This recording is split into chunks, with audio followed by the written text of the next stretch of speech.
దీపారాధన ద్వారా లక్ష్మీదేవి యొక్క అనుగ్రహాన్ని మనం పొందగలుగుతూ ఉంటాం. దీపారాధన చాలా రకాలుగా ఉంటుంది. కొబ్బరి నూనె కూడా చాలా ప్రాధాన్యమైనది ఈ దీపారాధన విషయంలో. మరి కొబ్బరి నూనెతోటి దీపారాధన చేయడం ద్వారా ఎటువంటి ఫలితాలు మనకి లభిస్తాయో పరిశీలిద్దాం. దీపారాధనని ఆవు నెయ్యి, నువ్వుల నూనెతోనే కాకుండా కొబ్బరి నూనెతో కూడా దీపాలను వెలిగించేటువంటి సంప్రదాయం ఉంది. కొబ్బరి నూనెతో దీపాలని వెలిగించటం వల్ల వివిధ రకాలైనటువంటి ఫలితాలు సిద్ధిస్తాయి. పెండ్లి కాని యువతీ యువకులు కాత్యాయనీ దేవిని పూజించి కొబ్బరి నూనెతో దీపాలు వెలిగిస్తే సత్వరం వివాహ సిద్ధి కూడా ఏర్పడుతుంది.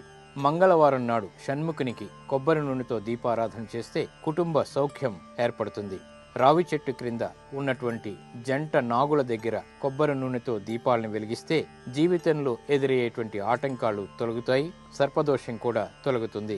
సోమవారం శివుని ముందు, గురువారం సాయిబాబా ముంగిట, శుక్రవారం లక్ష్మీదేవి ముందు, శనివారం శ్రీనివాసుని ముంగిట కొబ్బరి నూనెతో దీపారాధన చేయటం వల్ల సకల కార్యాల్లో కూడా జయం కలుగుతుంది. గ్రహశాంతి కోసం కొబ్బరి నూనెలో సుగంధ ద్రవ్యాల మిశ్రమాన్ని కలిపి దీపారాధన చేయడం ద్వారా కూడా విశేష ఫలితాలని పొందవచ్చు. గ్రహాల ద్వారా అనుగ్రహాన్ని కూడా పొందవచ్చు.